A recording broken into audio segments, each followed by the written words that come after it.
ನಾನು ನನ್ನ ದೇಹದ ಮೇಲೆ ತುಂಬಾ ವರ್ಕ್ ಮಾಡಿದ್ದೇನೆ. ನನ್ನ ಗುರುಗಳ ಹತ್ರ ಸೇಮ್ ಶಕ್ತಿ ಹಿಂದಿಯಲ್ಲಿ ಮಾತಾಡ್ತಿತ್ತು, ನನ್ನ ಹತ್ರ ತುಳುವಲ್ಲಿ ಮಾತಾಡ್ತಿತ್ತು. ನಾನು ಇದನ್ನೆಲ್ಲ ವರ್ಕ್ ಮಾಡಿದ್ದೇನೆ. ಅದು ಹೇಗೆ ನಂತರ ಗೊತ್ತಾಯ್ತು, ನನ್ನಲ್ಲೇ ಇತ್ತು ಅದು. ಅದನ್ನು ಖಾಲಿ ಆಕ್ಟಿವೇಟ್ ಮಾಡುದು ಈ ಪ್ರೊಸೆಸ್ ಇಂದೆಲ್ಲ. ಸೊ ಅದೇ ರೀತಿ ಈ ಬ್ಲಾಕೇಜಸ್ ಎಲ್ಲ ನಿಮ್ಮಲ್ಲೇ ಇರ್ತದೆ. ಅದರ ಅರ್ಥ ನೀವು ಜೀವನದಲ್ಲಿ ಸಕ್ಸಸ್ ಆಗೋದಿಲ್ಲ ಹಾಗೆ ಅಂತಲ್ಲ. ನಿಮ್ಗೆ ಲಾಟ್ರಿ ಬರ್ಬೇಕಾದ್ರೆ, ಫ್ರೀ ಹಣ ಬರ್ಬೇಕಾದ್ರೆ, ಅಥವಾ ಏನು ಬರ್ಬೇಕಾದ್ರೆ ಕೂಡ ಅದರಿಂದ ಈ ಮೆಕಾನಿಸಮ್ ವರ್ಕ್ ಮಾಡಬೇಕು. ಈಗ ನಾನು ಹೇಳಿ ಕೂಡ ಅರ್ಥ ಆಗುದಿಲ್ಲ ಎಷ್ಟು ಜನಕ್ಕೆ. ಅದಕ್ಕೆ ನಾನು ಹೇಳುದು, ಇದು ಎಲ್ಲ ಅರ್ಥ ಆಗುವ ವಿಷಯವೇ ಅಲ್ಲ. ಯಾರಿಗೆ ಅರ್ಥ ಆಗ್ತದೆ ಅವನಿಗೆ ಮಾತ್ರ ಅರ್ಥ ಆಗುತ್ತೆ. ನೀವು ಎಷ್ಟು ಇಂಟರ್ನೆಟ್ ಅಲ್ಲಿ ಹಾಕಿ, ಯೂಟ್ಯೂಬ್ ಅಲ್ಲಿ ಹಾಕಿ, ಫ್ರೀ ಕೊಡಿ, ಪ್ರವಚನ ಮಾಡಿ ಹೋಗುದಿಲ್ಲ ತಲೆಗೆ. ಕೆಲವರಿಗೆಲ್ಲ ಏನಾದ್ರು ಇಂಥದ್ದೆಲ್ಲ ಎರಡನೇ ನಂಬರ್ ದಾರಿಯಲ್ಲಿ ಅಥವಾ ಕೆಟ್ಟ ಅಡ್ಡದಾರಿಯಲ್ಲಿ ಎಲ್ಲ ಹೋಗಿ ಹಣ ಮಾಡ್ತಾರೆ, ಮಾಡಿ ಅದು ಕಳೆದು ಹೋಗ್ತದೆ, ಅಥವಾ ಯಾವ್ದಾದ್ರು ಮೋಸ ಮಾಡ್ತಾರೆ, ಬಟ್ ಅದು ಎಲ್ಲ ಹೋಗ್ತದೆ ಅವರದ್ದು. ಹಾಗೆ ಆಗ್ಲಿಕ್ಕೂ ಇದೇ ಕಾರಣ ನೋಡಿ. ಈ ಲಾಟ್ರಿಯಿಂದೆಲ್ಲ ಬರುವವರಿದ್ದಾರಲ್ವಾ ಎರಡ್ ನಂಬರದಿಂದ, ಅಂತವರಿಗೆ ಏನಾಗುದಿಲ್ಲ, ಅವ್ರ ಹತ್ರ ಉಳಿತದೆ ಹಣ, ಏನಾಗುದಿಲ್ಲ. ಬಟ್ ಈ ಯಾರು ಒಳ್ಳೆಯವನಂತ ಒಳಗಿಂದ ಇರ್ತಾನ, ತಿಳ್ಕೊಂಡಿರ್ತಾನ, ಅವನು ಇಂಥದ್ದೆಲ್ಲ ಮಾಡ್ಲಿಕ್ಕೆ ಹೋದ್ರೆ ಕೂಡ ಆ ಹಣ ಹೊರಟು ಹೋಗ್ತದೆ ಅವನ ಹತ್ರ.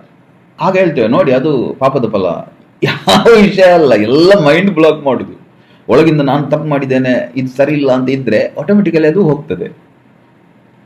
ಆದ್ರಿಂದ ನೀವು ಏನ್ ಮಾಡ್ಬೇಕಂತ ಹೇಳಿದೆ, ಒಂದು ಸಿಂಪಲ್ ವಿಷಯ ಹೇಳ್ತೇನೆ. ನಿನ್ ಪುನಃ ಉದ್ದ ಹೇಳೋದು ಬೇಡ, ಸಿಂಪಲ್ ಅಲ್ಲಿ ಹೇಳ್ತೇನೆ. ನಿಮ್ಮ ಹತ್ರ ನೀವು ಜಪ ಮಾಡ್ತಿದ್ರೆ, ನೀವು ರುದ್ರಾಕ್ಷಿ ಇದ್ರೆ ಅದು ಆಗ್ಬಹುದು. ಇಲ್ಲದಿದ್ರೆ ಒಂದು ಪೆಂಡುಲಮ್ ಅಂತ ಸಿಗ್ತದೆ. ಪೆಂಡುಲಮ್ ಗೊತ್ತಿದ್ದವರಾದ್ರೆ ಬೇರೆ ವಿಷಯ, ಗೊತ್ತಿಲ್ಲದವರಿಗೆ ಕೂಡ ಒಂದು ಪೆಂಡುಲಮ್ ಅನ್ನ ತರಿಸಿ ಅದನ್ನು ಚೆನ್ನಾಗಿ ಅರಸಿನ ಉಪ್ಪು ಹಾಕಿ ತೊಳೆದು ಒಂದು 3 ದಿನ ನಿಮ್ಮ ದೇಹದ ಹತ್ರವೇ ತಾಗಿಕೊಂಡಿರ್ಬೇಕು. ಕಿಸೆಯಲ್ಲಿ ಇಡ್ತೀರಾ, ಅಥವಾ ಸೊಂಟಕ್ಕೆ ಕಟ್ಕೊಳ್ತೀರಾ, ಅಥವಾ ಎಲ್ಲಿ ಬೇಕಾದ್ರೂ ಇಡ್ತೀರಾ. ಎಲ್ಲಿ ಅಂತೇಳಿ ಎಲ್ಲಿ ಅಲ್ಲ, ಸರಿಯಾದ ಶುದ್ಧವಾದ ಜಾಗದಲ್ಲಿ ಎಲ್ಲಿ ಬೇಕಾದ್ರೂ ನೀವು ಇಟ್ಟುಕೊಂಡು ಒಟ್ಟಾರೆ ಒಂದು 3 ದಿವಸ ನಿಮ್ಮ ದೇಹಕ್ಕೆ ಅದು ಟಚ್ ಆಗಿ ಇರುವ ರೀತಿ ಇಟ್ಕೊಳ್ಬೇಕು. ಅರ್ಥ ಆಯ್ತಾ? ಅಥವಾ ಕುತ್ತಿಗೆಗೆ ಹಾಕ್ತೀರಾ ಏನಂತ ಗೊತ್ತಿಲ್ಲ, 3 ದಿನ ನಿಮ್ಮೊಟ್ಟಿಗೆ ಟಚ್ ಆಗಿರ್ಬೇಕು ಅದು. ಯಾಕೆ ಅಂತ ಕೇಳಿದ್ರೆ, ಅದೇ ನಾನು ಹೇಳಿದಲ್ವ, ನಮ್ಮದೇ ಆಸನ, ನಮ್ಮದೇ ಮಾಲೆ, ಇದೆಲ್ಲ ಯಾಕೆ ಬೇಕಂತ ಕೇಳಿದ್ರೆ, ಇದ್ರ ಬಗ್ಗೆ ವಿಶೇಷ ಸಂಶೋಧನೆಗಳೆಲ್ಲ ಆಗಿದೆ. ಏನಂತ ಹೇಳಿದ್ರೆ, ಒಂದಕ್ಕೊಂದು ಸಂಬಂಧ ತಾಗಿರುವಂತ ಅಣುಗಳನ್ನ ತುಂಬಾ ಸಮಯದಿಂದ, ಒಂದು ಅಣುವನ್ನ ಇಲ್ಲಿ, ಒಂದು ಅಣುವನ್ನ ಎಷ್ಟೋ ಕಿಲೋಮೀಟರ್ ದೂರದಲ್ಲಿ ಇಟ್ಟರೆ ಕೂಡ ಇಲ್ಲಿ ಚಾರ್ಜ್ ಮಾಡಿದಾಗ ಅಲ್ಲಿ ಕೂಡ ಚಾರ್ಜಿಂಗ್ ಆಗ್ತದೆ. ಇದೇ ಮಾಟ ಮಂತ್ರ ಎಲ್ಲ ವರ್ಕ್ ಆಗುದು, ಎನರ್ಜಿ ಲೆವೆಲ್ ಅಲ್ಲಿ ಎಲ್ಲ ಈ ರೀತಿ. ಅಂತ ಹೇಳಿದ್ರೆ ಅವರ ಬಟ್ಟೆ, ಅವರ ಕಾಲಡಿಯ ಮಣ್ಣು, ಅವರ ಕೂದಲು, ಉಗುರು, ಇದನ್ನೆಲ್ಲ ಇಟ್ಕೊಂಡ್ರೆ ಅದರೊಟ್ಟಿಗೆ ಅವರ DNA ಇರ್ತದೆ, ಅವರ ಕನೆಕ್ಷನ್ ಇರ್ತದೆ ಎನರ್ಜಿ ಲೆವೆಲ್ ಅಲ್ಲಿ. ಅದ್ರ ಮೇಲೆ ಪ್ರಯೋಗ ಮಾಡೋದು ಅದು ಬೇರೆ ಸಬ್ಜೆಕ್ಟ್. ಇಲ್ಲಿ ಮಾಡಿದಾಗ ಅಲ್ಲಿ ಕೂಡ ಆ ಅಣುವಿನಲ್ಲಿ ಕೂಡ ಇದಾಗುವ ಕಾರಣ ನೀವು 3 ದಿನ ನಿಮ್ಮ ದೇಹದೊಟ್ಟಿಗೆ ಟಚ್ ಆದಾಗ ಅದು ನಮ್ಮ ಪಾಠ ಆಗ್ತದೆ. ಅದಕ್ಕೆ ಆಸನ ಆಗ್ಲಿ ಇದೆಲ್ಲ ನಮ್ಮ ಪಾಠ ಆಗುದು ಆ ರೀತಿ. ಅದರ ಮೇಲೆ ಕೂತಾಗ ನಾವು ಅದರ ಪಾಠ ಆಗ್ತೇವೆ. ಯಾಕೆಂತ ಹೇಳಿದ್ರೆ ನಾವು ಅದರ ಮೇಲೆ ಸಾಧನೆ ಮಾಡ್ತೇವೆ ಯಾವಾಗಲೂ. ಅದೇ ರೀತಿ ಇದು ವರ್ಕ್ ಆಗ್ತದೆ. ಸೊ ನೀವು ಅದರ 3 ದಿನ ಇಟ್ಟುಕೊಂಡಾಗ ಅದು ನಿಮ್ಮ ಇದೊಟ್ಟಿಗೆ ಅಲೈನ್ಮೆಂಟ್ ಆಗ್ತದೆ. ಅಲೈನ್ಮೆಂಟ್ ಆದ ನಂತರ ನೀವು ಅದರ ಹಗ್ಗವನ್ನ, ಅಥವಾ ನೀವು ರುದ್ರಾಕ್ಷ ತುದಿ ಇದೆ ಅಲ್ವಾ, ಮೇರು, ಅದನ್ನ ಈ ರೀತಿ ಇಟ್ಕೊಳ್ಬೇಕು. ಅರ್ಥ ಆಯ್ತಲ್ವಾ? ಈ ರೀತಿ ಮೃಗಿ ಮುದ್ರೆಯಲ್ಲಿ ಇಟ್ಕೊಂಡು ಸ್ಟ್ರೈಟಿಗೆ ಇಟ್ಕೊಳ್ಬೇಕು, ಅಲ್ಲಾಡಿಸಬಾರ್ದು ಕೈಯನ್ನ. ಓಕೆ, ಶಾಂತವಾಗಿ ಕೂತ್ಕೊಂಡು ಒಂದು 3 ಸಲ ಡೀಪ್ ಬ್ರೀದಿಂಗ್ ಮಾಡಿ. ಓಕೆ, ಶಾಂತವಾಗಿ ಕೂತ್ಕೊಂಡು ನೀವು ಹೇಳ್ಕೊಳ್ಬೇಕು ನಿಮ್ಮಲ್ಲಿ ಕಣ್ಣು ಮುಚ್ಚಿಕೊಂಡು, ಮೋಸ ಮಾಡುವುದು ನನ್ನ ಗುಣ, ನನಗೆ ಮೋಸ ಮಾಡಿ ಆದ್ರೂ ಹಣ ಬಂದ್ರೆ ಏನು ಸಮಸ್ಯೆ ಇಲ್ಲ. ಅರ್ಥ ಆಯ್ತಲ್ವಾ? ನನ್ಗೆ ನಾನು ಕೆಟ್ಟವನು, ಏನಾದ್ರು ಈ ರೀತಿ ಇಂಥ ಯಾವ್ದಾದ್ರು ಫೀಲಿಂಗ್ ಅನ್ನ ನೀವು ಹೇಳ್ಬೇಕು. ಒಳಗಿಂದ ನೀವು ಮಾಡ್ಬೇಕು. ಯಾವುದೇ ನೀವು ಪ್ರಯತ್ನ ಮಾಡ್ಬಾರ್ದು, ಸುಮ್ಮನೆ ಇಟ್ಕೊಂಡು ಹೀಗೆ ಹೇಳ್ಬೇಕು, ರುದ್ರಾಕ್ಷಿ ಆಗ್ಲಿ ಏನೇ ಆಗ್ಲಿ. ಆಗ ಅದು ಹೀಗೆ ತಿರುಗ್ತದೆ, ಉಲ್ಟಾ ಅಪ್ರದಕ್ಷಿಣವಾಗಿ ತಿರುಗ್ತದೆ. ಅರ್ಥ ಆಯ್ತಾ? ಈ ರೀತಿ ತಿರುಗ್ತದೆ. ಈ ರೀತಿ ತಿರುಗಿದ್ರೆ ನೀವು ನಾನು ಕೆಟ್ಟವನು ಮನಸ್ಸಲ್ಲಿ ನೀವು ನೆಗರ್ತಾ ಹೇಳ್ಬಾರ್ದು, ರಿಯಲ್ ಆಗಿ ನೀವು ಹೇಳ್ಬೇಕು. ನನಗೆ ಯಾವ ರೀತಿಯಿಂದ ಹಣ ಬಂದ್ರು ಓಕೆ, ನನಗೆ ಏನು ಮೋಸ ಮಾಡಿದ್ರೆ ಏನು ಮಾಡಿದ್ರೆ, ಯಾರ ತಲೆ ಹೊಡೆದ್ರೆ ಕೂಡ ಚಿಂತೆ ಇಲ್ಲ, ನಾನು ಹಣ ಮಾಡ್ಬೇಕಷ್ಟೇ. ಅರ್ಥ ಆಯ್ತಲ್ವಾ? ಈ ರೀತಿ ಹೇಳಿದಾಗ ಅದು ಉಲ್ಟಾ ಬಂದ್ರೆ ನೀವು ನಿಜವಾಗಿ ಅದು ಅಲ್ಲ ಅಂತ ಲೆಕ್ಕ. ಆದ್ರಿಂದ ನಿಮ್ಗೆ ಯಾವ ಲಕಡಿಪ್ಪು ಲಾಟ್ರಿ ಯಾವ್ದು ತೆಗಿಲಿಕ್ಕೆ ಹೋಗ್ಬಾರ್ದು, ನಿಮ್ಗೆ ಹಣ ಬರುದಿಲ್ಲ ಅದರಿಂದ.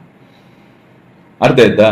ಒಂದು ವೇಳೆ ನೀವು ಹಾಗೆ ಹೇಳಿದಾಗ ಮನಪೂರ್ವಕವಾಗಿ ಅದನ್ನ ಅರ್ಥ ಮಾಡ್ಕೊಳ್ಳಿ. ಖಾಲಿ ಹೀಗೆ ಇಟ್ಕೊಂಡು ಇದು ಮಾಡಿ ಒಟ್ಟಾರೆ ಮಾಡಬೇಡಿ. ನೀವು ಮನಪೂರ್ವಕವಾಗಿ ಹೇಳಿದ್ರೆ ನಾನು ಕಳ್ಳ, ನನ್ಗೆ ಇದ್ರಲ್ಲೆಲ್ಲ ಹೇಳ್ತಾರೆ ಜನರು, ನಾನು ಕೆಟ್ಟವನು, ಏನಾಯ್ತು ಈಗ, ಈ ರೀತಿ ಎಲ್ಲ ಹೇಳ್ತಾರೆ. ಅದಲ್ಲ, ನಿಜವಾಗಿ ನೀವು ನಾನು ಕೆಟ್ಟವನು ಈ ರೀತಿ ನೀವು ಹೇಳಿದಾಗ ಅದು ಕ್ಲಾಕ್ ವೈಸ್ ಅಥವಾ ಪ್ರದಕ್ಷಿಣಾಕಾರವಾಗಿ ಹೀಗೆ ತಿರುಗಿದ್ರೆ ಅದರ ಅರ್ಥ ನೀವು ನಿಜವಾಗಿ ಎದುರಿಂದ ಎಷ್ಟು ಒಳ್ಳೆಯವ್ರ ತರ ಇದ್ರೆ ಕೂಡ ನಿಮ್ಮ ಸಾಫ್ಟ್ವೇರ್ ಆ ರೀತಿ ಇದೆ ಅಂತ ಲೆಕ್ಕ.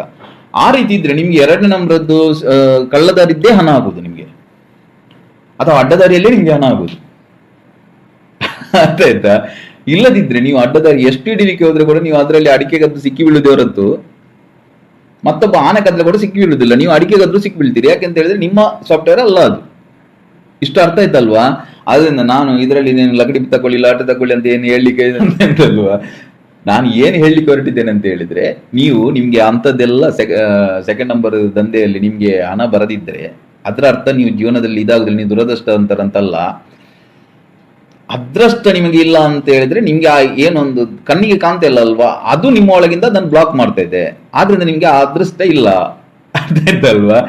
ಅದರ ಅರ್ಥ ನೀವು ಹಣ ಮಾಡುದಿಲ್ಲ ಅಂತಲ್ಲ, ನೀವು ಜೀವನದಲ್ಲಿ ತುಂಬಾ ಮುಂದುವರಿಬಹುದು, ಬಟ್ ನಿಮ್ಮ ದಾರಿ ಬೇರೆ ದಾರಿ, ಇದು ಬೇರೆ ದಾರಿ. ಸೊ ಇದರೊಟ್ಟಿಗೆ ನಿಮ್ಮ ಬ್ಲಾಕೇಜಸ್ ಅನ್ನು ತೆಗಿಲಿಕ್ಕೆ ಒಂದು ಸುಲಭವಾದ ವಿಧಾನ ಏನಂತ ಹೇಳಿದ್ರೆ,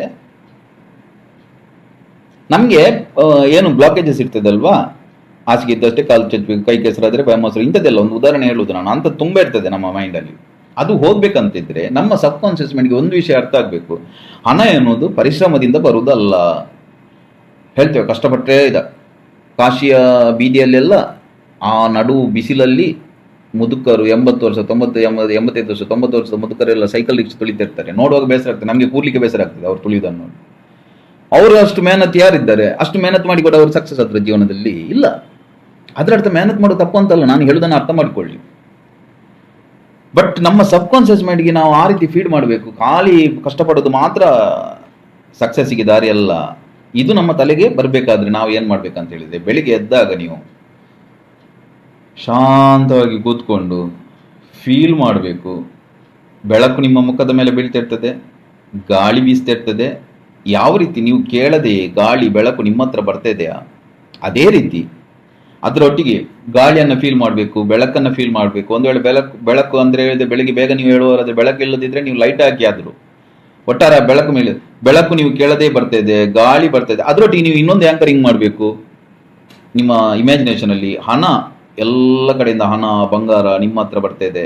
ನೀವೊಂದು ಸಮುದ್ರ, ಎಲ್ಲ ನದಿಗಳು ಹೇಗೆ ಸಮುದ್ರದ ಹತ್ರ ಬರ್ತಾ ಇದೆ, ಅದೇ ರೀತಿ ಪ್ರಪಂಚದ ಎಲ್ಲ ಸಂಪತ್ತು, ಧನ, ಐಶ್ವರ್ಯ, ಆಯುಷ್ಯ, ಆರೋಗ್ಯ ಎಲ್ಲ ನನ್ನ ಹತ್ರ ಬರ್ತಾ ಇದೆ. ಹಣ, ಬಂಗಾರ, ಚಿನ್ನ ಎಲ್ಲ ಬರ್ತದೆ. ಈ ರೀತಿ ಫೀಲ್ ಮಾಡಬೇಕು. ಈ ರೀತಿ ಫೀಲ್ ಮಾಡಿದಾಗ ಸಬ್ ಕಾನ್ಶಿಯಸ್ ಮೈಂಡ್ಗೆ ಒಂದು ವಿಷಯ ಕ್ಲಿಯರ್ ಆಗ್ತದೆ, ಹಣ ಮೆಹನತ್ ಮಾಡಿದ ಕಷ್ಟದಿಂದ ಮಾತ್ರ ಬರೋದಲ್ಲ, ಹೇಗೆ ಗಾಳಿ ಫ್ರೀ ಆಗಿ ಬರ್ತಾ ಇದೆ, ಹೇಗೆ ಬೆಳಕು ಬರ್ತದೆ. ಅದರರ್ಥ ನೀವು ಕೆಟ್ಟ ಕೆಲಸ ಮಾಡಿ ಏನು ಹೇಳ್ತಾ ಇಲ್ಲ, ಖಾಲಿ ಪ್ರೋಗ್ರಾಮಿಂಗ್ ಅನ್ನು ಚೇಂಜ್ ಮಾಡೋದು ಹೇಗೆ, ಯಾಕೆ ನಿಮ್ಮ ಕೆಲಸ ಆಗ್ತಾ ಇಲ್ಲ, ಲಾಸ್ಟ್ ಮೂಮೆಂಟ್ ಅಲ್ಲಿ ಏಕೆ ಕೈ ಕೊಡ್ತದೆ ಅಂತ ಹೇಳಿದ್ರೆ ಈ ಪ್ರೋಗ್ರಾಮಿಂಗ್. ಇದನ್ನು ಕ್ಲಿಯರ್ ಮಾಡ್ಲಿಕ್ಕೆ ಈ ರೀತಿ ಮಾಡಬೇಕು. ಒಂದೇ ದಿನದಲ್ಲಿ ಸರಿಯಾಗುದಿಲ್ಲ, ಅದನ್ನೊಂದು ಅಭ್ಯಾಸವಾಗಿ ಇಟ್ಕೊಳ್ಬೇಕು. ನೀವು ಸುಮ್ಮನೆ ಕೂತಾಗ ಕೂಡ ಕೆಲವರು ಹೇಳ್ತಾರೆ ಬೋರಿಂಗ್ ಆಗುದಿಲ್ವಾ, ನನ್ನ ಮನೆಯಲ್ಲಿ ಟಿವಿ ಇಡುದಿಲ್ಲ ನಾನು, ಆಗ ಹೇಳ್ತಾರೆ ಬೋರ್ ಆಗುದಿಲ್ಲ ಅಂತ ಹೇಳಿದ್ರೆ ಅವರ ತಲೆ ಅದಕ್ಕಿಂತ ಜಾಸ್ತಿ ಓಡುದಿಲ್ಲ. ಅವ್ರಿಗೆ ಏನು ಸ್ವಲ್ಪ ಕೆಲಸ ಮಾಡಿದ್ರು ಊಟ ಆಯ್ತು ಮತ್ತೆ ಬೋರಿಂಗ್ ಅಂತ. ನನಗೆ 1000 ವರ್ಷ ಇಲ್ಲ, ನಾನು 100 ವರ್ಷದ ಜೀವಿ. ಆದ್ರಿಂದ ನನಗೆ ಫ್ರೀ ಟೈಮ್ ಅಂತ ಇಲ್ಲ. ಟೈಮನ್ನು ಪಾಸ್ ಮಾಡುವ ಅಗತ್ಯ ಇಲ್ಲ, ಟೈಮನ್ನು ಯೂಸ್ ಮಾಡಬೇಕು. ಸೊ ಸುಮ್ಮನೆ ಕೂತಾಗ ನೀವು ಟೈಮ್ ಪಾಸ್ ಮಾಡೋ ಬದಲು ಯಾವುದನ್ನ ಟೈಮ್ ಯೂಸ್ ಮಾಡಬೇಕು. ಸುಮ್ಮನೆ ಕೂತು ಧ್ಯಾನದ ಟೈಮಲ್ಲೇ ಮಾಡ್ಬೇಕಂತ ಏನಿಲ್ಲ, ಫೀಲ್ ಮಾಡಬೇಕು. ಹೇಗೆ ಗಾಳಿ ಬರ್ತಾ ಉಂಟ, ಬೆಳಕು ಬರ್ತಾ ಉಂಟ, ಅದೇ ರೀತಿ ಎಲ್ಲ ಕಡೆಯಿಂದ ನನ್ನ ಹತ್ರ ಸಂಪತ್ತು ಬರ್ತಾ ಇದೆ, ಬಂಗಾರ ಬರ್ತಾ ಇದೆ, ಹಣ ಬರ್ತಾ ಇದೆ, ಎಲ್ಲ ಗಾಳಿಯಲ್ಲಿ ಫ್ರೀ ಆಗಿ ಬರ್ತಾ ಇದೆ. ಈ ರೀತಿ ಮಾಡಿದಾಗ ನಿಧಾನಕ್ಕೆ ನಿಮ್ಮ ಸಾಫ್ಟ್ವೇರ್ ಚೇಂಜ್ ಆಗಿ ನಿಮ್ಮ ಜೀವನದಲ್ಲಿ ಸಕ್ಸಸ್ ಬರ್ಲಿಕ್ಕೆ ಸ್ಟಾರ್ಟ್ ಆಗ್ತದೆ. ಬಟ್ ನಮಗೆ ಇದು ಸುಲಭದ ದಾರಿ ಅಲ್ವಾ, ಇದು ನಿಮಗೆ ತಲೆಗೆ ಹೋಗುದಿಲ್ಲ. ನಿಮಗೆ ಕಷ್ಟದ್ದೇನಾದ್ರೂ ಹೇಳ್ಬೇಕು, ನೀನು ಇಷ್ಟು ದಿನ ವ್ರತ ಮಾಡು, ಅಥವಾ ನೀನು ಇದಕ್ಕೆ ಇದು ಮಾಡು, ನಿನ್ನ ಪಿತೃಗಳಿಗೆ ಪಿಂಡ ಬಿಡು, ಇಷ್ಟೆಲ್ಲ ಹೇಳಿದ್ರೆ ನಿಮ್ಗೆ ಇದಾದ್ರೆ ಆಗ್ಬಹುದು ವರ್ಕ್. ಸುಲಭ ಹೀಗೆ ಕೂತ್ರೆ ಹೇಗೆ ಬರುವುದು ಅಂತ ನಿಮ್ಗೆ ತಲೆಗೆ ಇರುವ ಕಾರಣ ಭೂಮಿಯಲ್ಲಿ ಕೆಲವರ ಹತ್ರ ಮಾತ್ರ ಯಶಸ್ಸು, ಸಂಪತ್ತು, ಧನ, ಐಶ್ವರ್ಯ ಇದೆ. 90% ಜನ ಬಡವರಾಗಿದ್ದಾರೆ. ಇದಕ್ಕೋಸ್ಕರ ಯಾಕೆಂತ ಹೇಳಿದ್ರೆ ಈ ಚಿಕ್ಕ ವಿಷಯ ಅರ್ಥ ಆಗದ ಕಾರಣ. ಯಾವಾಗ ಅರ್ಥ ಆಗ್ತದ ಆಗ ನೀವು ಕೂಡ ಸುಲಭದಲ್ಲಿ ಸಕ್ಸಸ್ ಪಡಿತೀರಿ. ಇಲ್ಲ ಅದೆಲ್ಲ ಹೇಗೆ ಅಂತ ಹೇಳಿದ್ರೆ ಇಡಿ 90% ಅಲ್ಲಿ ಇರಿ ನೀವು. ಆದ್ರಿಂದ ಇಲ್ಲಿಗೆ ವಿಡಿಯೋ ನಿಲ್ಲಿಸ್ತೇನೆ. ನಾಡಿದ್ದು ಕ್ಲಾಸಲ್ಲಿ ಸಿಗುವ. ಅಲ್ಲಿವರೆಗೆ ಖುಷಿಯಾಗಿರಿ. ನಮಸ್ಕಾರ.